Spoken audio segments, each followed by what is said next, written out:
Book Summary, Limitless, Upgrade Your Brain and Unlock Your Exceptional Life by Jim Kwik. Limitless is an empowering how-to guide for making full use of your brain's incredible capabilities. It goes out to anyone who's ever felt too dumb, too slow, or too unskilled to succeed. Learn how to unlimit your brain, and gain the power to achieve anything at all. Lifelong learners and people with big aspirations. Self-criticizers who fear that they just can't learn as fast as everyone else. Business people, students, and employees who want to fit learning into their busy schedules. Chapter 1: Unlimited Your Brain to Learn and Achieve Anything. When he was a child, the author, Jim Kwik, suffered a traumatic brain injury. It left him with a learning disability, which meant that, at school, he had to work a lot harder than all the other kids. On top of that, he was also frequently bullied. Even a teacher once labeled him, the boy with the broken brain. For years, the author assumed that because of his injury he had to put a lot of hard work into learning. But in college Kwik realized that there was a different way. He didn't need to work harder, he needed to learn better. The tips he uncovered allowed him to increase his focus, improve his memory, and start to absorb information faster than ever before. Just like the author, you too may be harboring untrue beliefs about yourself. This article will show you that just a few changes in your mindset, motivation, and methods can help you become truly limitless. Chapter 2: Technology makes our lives easier, but it may be hindering our learning abilities. Is digital technology good or bad? The question may be simple, but the answer is far from straightforward. On the one hand, smartphones and tablets can seem liberating. After all, they do allow us to outsource some of our brain's simpler functions. Sounds great, doesn't it? Well, perhaps not. Some researchers feel that this digital habit is becoming a problem. They believe it hampers our cognitive abilities. Think about how we all constantly switch between tasks, from working to checking notifications to texting. One neuroscientist, Daniel J. Levitin, believes that this process causes the brain to quickly burn up its fuel, leaving us stressed and exhausted. The key message here is, technology makes our lives easier, but it may be hindering our learning abilities. We have constant access to a wealth of information right at our fingertips. It's no surprise then that studies indicate that the average person consumes 3 times more information today than in the 1960s. But pummeling ourselves with all this information isn't necessarily a good thing. That's because being able to look up facts whenever you need them causes your memory to atrophy. It withers away, like an underused muscle. On the other hand, forcing yourself to recall information actually creates and strengthens memories. Overusing technology may also reduce your capacity to think critically. After all, there's no shortage of opinion on the internet. Some would say that it's a good thing, it allows us to see issues from lots of different perspectives. But the truth is that most of us don't actually go looking for varied perspectives. Instead, we identify a few sources we already agree with, and use them to reinforce our beliefs, thus essentially accepting other people's ready-made opinions. This means that our capacity for deduction and problem-solving begins to weaken, and we lose the ability to think critically. So it's more important than ever to keep your brain in tip-top shape. How do you do this? Jim Kwik offers a few suggestions. One simple tip, especially pertinent for the digital age, is to spend 30 minutes each day with all your devices turned off. You can use this time to relax, be creative, and just let your mind wander. But what if you do spend too much time with your devices? Will it change you, and your brain, forever? Well, maybe not. Our brains are resilient and adaptable, as we'll see in the next chapter. Chapter 3: Each of us has the power to change our brain. How many times have you thought, I'm too dumb to learn a second language, I have a terrible memory, or I'm just not good at this subject? When we spend too much time comparing ourselves with our peers, we often fall into the trap of thinking that we're somehow not as good as they are. But this can prevent us from reaching our full potential. You may not be pleased with your achievements today, but that certainly doesn't mean that you won't shine tomorrow. Your brain is, as scientists put it, highly neuroplastic. It simply means that, throughout your life, it changes a lot. The key message here is, each of us has the power to change our brain. Lots of people think that our brains reach their full capacity sometime around adolescence. After that, it is, allegedly, all downhill. Fortunately, there's lots of evidence to the contrary. Let's look at London cab drivers. To get a license, they have to do a lot of learning, and they also have to pass an extremely difficult exam. A prospective London cabbie spends 3 to 4 years memorizing each of the 25,000 streets in just one 10-kilometer area of London. All this learning has a profound effect on their brains. Researchers compared London cabbies with ordinary people, and found that drivers actually had more grey matter in their memory centers. The process of learning thousands of streets seems to force their brains to create new neural pathways. It changes the structure of their brains and even makes them bigger.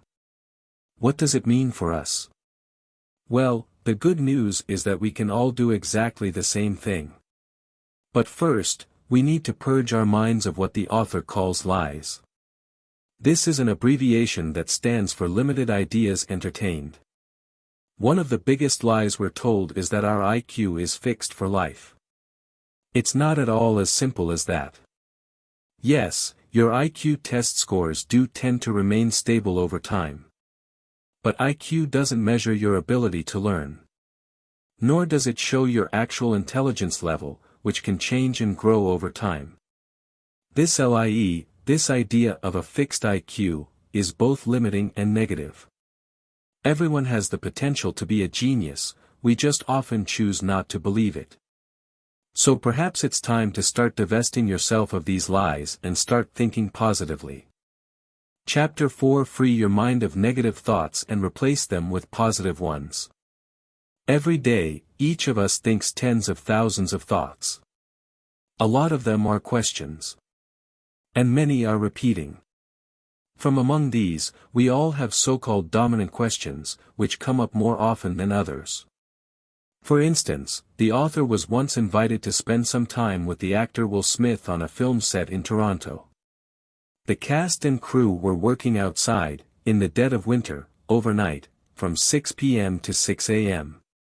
During a break, Smith and the author figured out that one of the actor's dominant questions was, "How do I make this experience more magical?" Smith repeatedly acted on his dominant question. Rather than taking time to rest, he used his downtime to bring everyone hot chocolate and to crack jokes, and that created a more positive experience for everyone.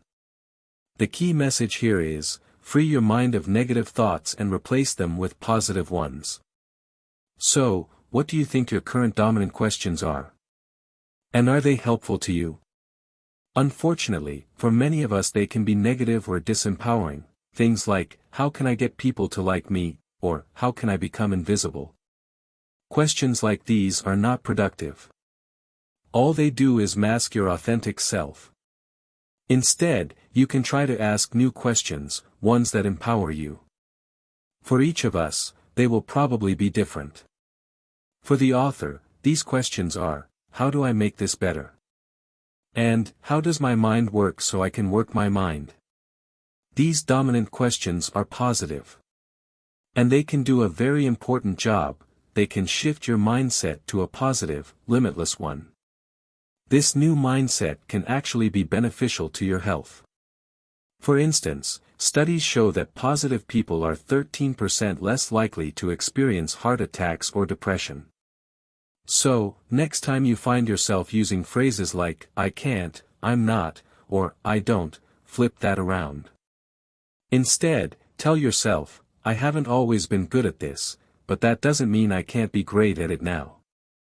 Recall times when you actually did succeed, even if only in part.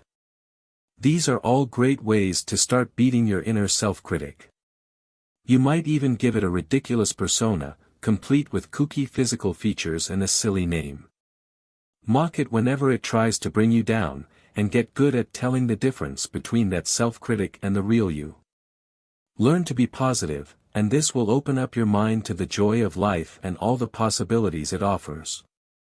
Chapter 5: Motivate yourself to change your behavior by defining yourself and your purpose. The words passion and purpose are often used interchangeably.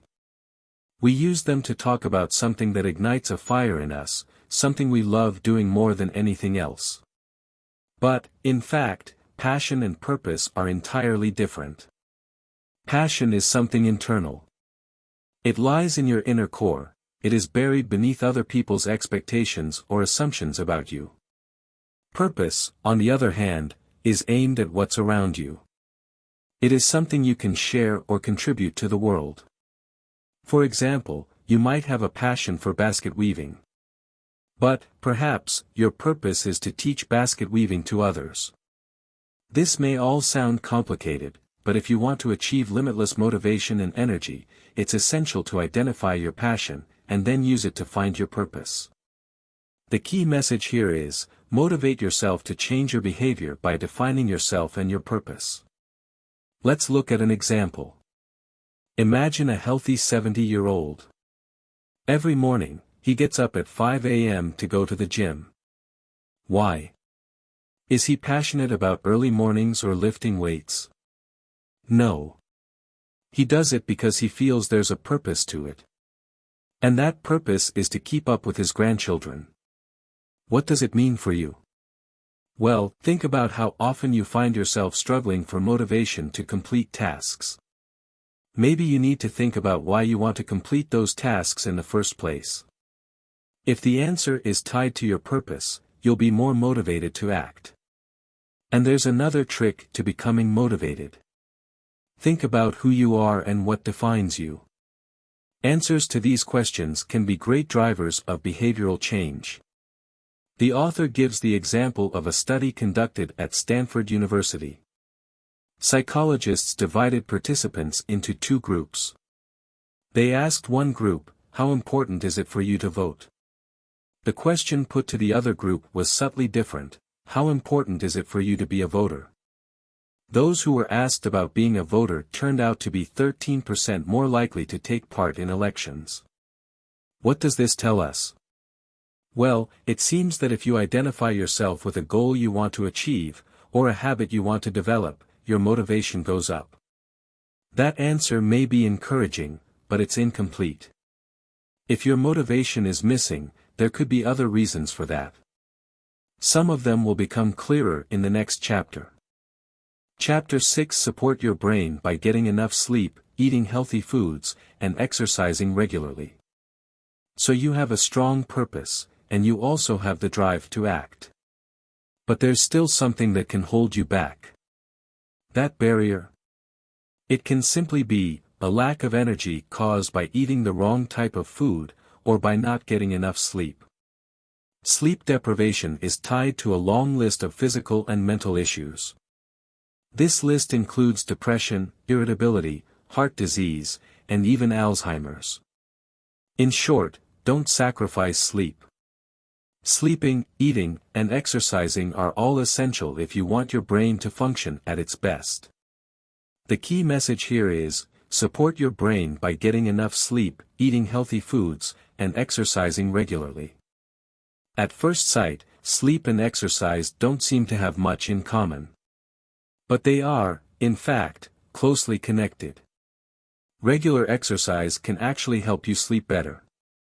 After one 16-week study on how aerobic exercise affects sleep, for instance, participants who hit the gym found they were sleeping more each night. 1.25 hours more, to be precise. The fact that exercise is important is, perhaps, old news. So why don't we act on it? Well, we all have endless excuses. Pumping weights is boring, we don't have the time, gym memberships are expensive. The truth is, though, that the benefits of exercise far outweigh all of these concerns. And these benefits are not just limited to building muscle or losing weight, they affect your brain, too. Regular aerobic exercise can boost the size of your hippocampus, your brain's memory and learning hub. So, your brain needs enough sleep and good exercise. What else? Well, there's another key requirement: high-quality food. According to neuroscientist and nutritionist Dr. Lisa Mosconi, there are 45 distinct sources of brain nutrients. The top 10 are avocados, blueberries, broccoli, dark chocolate, eggs, leafy greens, salmon, turmeric, walnuts, and water. Sleep, exercise and good food. How do you make sure that getting enough of them becomes a habit? You need to work on it. Building a habit can take anywhere from 18 to 254 days, but, however long it takes, you can do it. Start with making just one small change at a time, and slowly but surely, the new habit will become an integral part of your life. Chapter 7: Increase your productivity by getting into a state of flow, and using the power of small steps. Remember the last time you were so focused on an activity that you lost all track of time? You were probably in a state of what psychologists call flow. When we're in this state, we feel like the task we're completing is almost effortless. We feel that we're being challenged, but the challenge is not overwhelming. And we tend to get a sense of comfort and reward from what we're doing. Perhaps the best part of flow is that it dramatically increases our productivity, sometimes by as much as 500%. The key message here is: increase your productivity by getting into a state of flow, and using the power of small steps. How do you get into flow? It all starts by eliminating distractions. You can't possibly kickstart flow if you're checking social media every few minutes. Actually, research suggests that, after an interruption, it can take up to 20 minutes to reconnect with a task. So you need to ensure that you have enough time to complete the task. Plan for at least 90 minutes, though 2 hours is ideal. And don't give in to the temptation to multitask. Scientists have found that multitasking actually makes you less productive. Being in flow often feels great. But, unfortunately, there are some tasks which can't really be done in this state. More often than not, they are either difficult or simply not enjoyable. So how would you approach them? Well, you can use a different technique: baby steps. Difficult or tedious tasks can make us procrastinate. But procrastination takes a huge psychological toll. An uncompleted task creates tension in your brain. Simply put, you can't stop thinking about it until the job is done. And there's more: procrastination often makes us feel guilt and shame. Guess what people do to avoid these feelings? They procrastinate even more. But you can crush your tendency to procrastinate by taking small, simple steps to complete a task. Say you're dreading writing a big speech. Well, you could tell yourself that you don't need to pen the whole thing at once. You'll just create the keynote. And who knows, maybe while you're putting it together, you may find that you're on a roll, and you'll end up doing more work than you had originally planned. By breaking tasks down in this way, you make it much more likely that you'll get the job done. Chapter 8: Use your study time efficiently. What do you think Bach has to do with studying? If you're scratching your head, don't worry, the connection is far from obvious. Many studies suggest that there's an intimate relationship between music, mood, and learning. Some types of music can greatly increase our ability to learn. This is where Bach comes in. Baroque music that has 50 to 80 beats per minute is particularly suitable for creating focus. Music is just one life hack that can help us use our brain's lesser-known features to foster learning. The key message here is: use your study time efficiently. Just like music, smell can also help improve our study skills. We often associate smells with memories. Think about how the aroma of a particular spice might take you back to your grandmother's kitchen. This is just one example of how great smells are at bringing memories to the forefront of our brains. Now you know this, try using smells the next time you're studying for an exam or preparing for a presentation. Rub some essential oil on your wrist when you're learning. Then, repeat right before your exam or presentation. You may find that the smell helps you rekindle your memory. The author, Kwik, also suggests other tricks which can help you learn. For example, you may want to take advantage of so-called primacy and recency. Something you learn right at the start of a lesson tends to stick in your mind for longer. So do things which come right at the end of a session. What does it mean for you? Well, now you know these principles, you might want to plan your learning differently. You might place the most important things at the beginning and end of each lesson, leaving the middle part for things which are less crucial.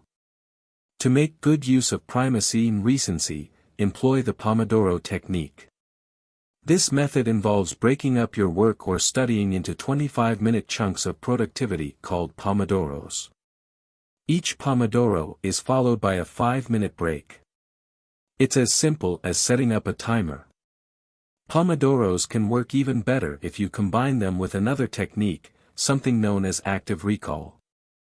It involves reviewing some material and then immediately checking to ensure that it has sunk in. To do this, simply close your book or pause the video you're learning from and write down everything you've learned so far. So you've got to the end of the lesson. Are you now finished? Well, not quite. There's another trick in the book, spaced repetition. It's all about reviewing your material at regular intervals. Perhaps you could do some studying in the morning, before breakfast, and then again in the evening, before dinner. This will help the information really stick. Next, let's look at what else you can do to remember the new things you've learned even better. Chapter 9 Visualization Techniques can help increase your memory and concentration. Concentration is like a muscle, the more you exercise it, the stronger it gets. Here's one way to pump it up, picture the object of your focus as a glowing ball of light. If you're having a conversation, for instance, that conversation is the glowing ball. When your attention starts to drift, refocus on the bright light. Pretend nothing else exists. This is what's known as a visualization technique, and tricks like this help increase your concentration skills. They also work really well when you need to memorize things. The key message here is, visualization techniques can help increase your memory and concentration. Many people think that they have either a good memory or a bad memory. But instead, you may want to think that you have a trained memory or, perhaps, an untrained one. So how do you train your memory? The best approach is to learn to associate words, numbers, or, indeed, anything else you have to memorize, with visual imagery. So, how does it work? Let's look at an example. Consider these words: fire hydrant, balloon, battery, barrel, board, and diamond. If you were asked to memorize this word list, you might do so by repeating the words over and over again. But this method is ineffective. Before too long you'll probably forget all you learned. Instead, try creating a crazy story about the words. You might picture a fire hydrant that's being carried up into the air by balloons. But the balloons are being popped by batteries, and those batteries sit inside huge barrels. The whole contraption, batteries inside of barrels aimed at balloons, is launched into the air by a big board, like a seesaw. And, finally, that board is propped up by a huge diamond. See how much better the words are now cemented in your mind. A similar trick can help you prepare for presentations. It's called the loci method. To use it, first identify the 10 key points you want to talk about. Next, imagine a place or a room you know well, and consider a path through it. Now, assign each of your talking points to a different object or place in the room. Your bedroom lamp, for instance, might represent your keynote. Finally, practice your presentation, using the walkthrough of your locations, or loci, as a guide. With a well-trained memory, you'll be well on your way to learning a new language, giving great presentations, or simply becoming a well-versed expert. Chapter 10 Reading is fundamental to learning, and you can get better at it. Let's face it, reading isn't everyone's favorite pastime. To many people, the task seems difficult, boring, time-consuming. For those people, a long day at work is best finished in front of the television or with a video game. But studies show that there is a relationship between reading ability and success in life. The better you are at reading, the more likely you are to get higher-paying jobs, the greater your opportunities to succeed. And here's something else, reading gives your brain a vigorous workout. It activates many different mental functions at once. It improves memory and increases concentration. If you've given up reading, you've essentially given up learning. The key message here is, reading is fundamental to learning, and you can get better at it. How fast do you think you can read? For most people, it's about 200 words per minute. Shockingly, most adults read no faster than elementary school kids. That's because classes on how to read usually stop between 2nd and 5th grade. Why are some people slow readers? The answer often lies in what's known as subvocalization. This simply means that, as people read, they pronounce each word in their heads. This limits their reading ability. If you subvocalize, you can only read as fast as you talk. If this sounds like you, do not despair. Your mind is capable of going much faster. To reduce subvocalization, try counting out loud as you read. Just keep saying 1, 2, 3, and so on as you go down the page. Counting while reading is difficult. But it will train your brain to subvocalize less. You'll begin to see the words rather than saying them. When you learn this skill, reading will feel more like you're watching a movie than hearing a speech. Another great way to reduce subvocalization and read more visually is to use a pacer. There's nothing difficult about it. You can start by simply sliding your finger down the page as you read. This technique is effective because our eyes are hardwired to track moving objects. Using a visual pacer can increase your reading speed anywhere from 25 to 100%. Of course, none of these techniques will help unless you really commit time to reading. So, schedule at least 30 minutes of reading each day. Now that you can read faster, it's time to crack the final piece of the puzzle, to learn how to think better. Chapter 11 To get better at solving problems, try new and different ways of thinking. When you hear the word genius, who immediately comes to mind? Perhaps Albert Einstein or Marie Curie. But the word genius isn't just limited to people with high IQ or mathematical ability. There are many different types of intelligence. Think about Venus Williams, for example. In many ways, she, too, is a genius, somebody with extremely high bodily kinesthetic intelligence. That is to say, she's very good at using her body. The key message here is, to get better at solving problems, try new and different ways of thinking. Learning what type of intelligence you possess is just the first step in thinking better and more efficiently. There are lots of other tricks, too. For example, you can try thinking differently, to approach problems in a manner that's entirely new for you, to break your thinking patterns. One way to do this is to use the thinking hat technique. Imagine you have a collection of multicolored hats. Now, when you look at a problem, you can change hats every few minutes. Say you're wearing a red hat. That means it's time to look at the situation emotionally. Or a green hat may call for creativity. But sometimes, even an advanced technique like this may not be enough. To solve some problems, you need to think entirely differently, in an exponential, rather than linear, manner. When you think exponentially, you are no longer solving crisis after crisis after crisis. Instead, you identify the root cause of the problem and attack that. One proponent of exponential thinking is Naveen Jain, innovator and winner of the Albert Einstein Technology Medal. Take his company Viome, for example. Jane formed it because he believes that chronic illness is the world's most important underlying health crisis. So does his company work to find treatments to those diseases? No, Jane took a different approach. Instead of looking for piecemeal solutions, he understood that our immune systems are greatly impacted by how our gut microbes process food. So Jane created a tool for analyzing an individual's gut microbiome.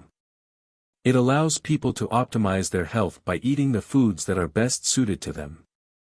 Your goal might not be to solve major challenges like the one Jane is tackling. But by exploring new ways of thinking, you will bring different perspectives to the table. And this is certain to increase your chances of accomplishing great things. Chapter 12 Summary. Many of us limit ourselves with false beliefs about our intelligence or other abilities. But the truth is, you don't have to be born a genius in order to succeed. You just need to cultivate your individual abilities and motivation. You do so by identifying your purpose and using that to push you forward. And then, it's a matter of choosing the most suitable among the many great methods of studying, focusing, memorizing, reading and thinking. That will make your learning truly limitless. About the author. Jim Kwik is a world-renowned expert on meta-learning, the process of learning how to learn. A childhood accident left Kwik with a learning disability. For years, he struggled at school, but then Kwik began to uncover the secrets of learning itself. His findings laid the groundwork for Kwik Learning, an educational program used by individuals and corporations in more than 100 countries. I hope you to enjoy watching book summary Limitless. Thank you for watching. Please subscribe, like and share. See you in next videos.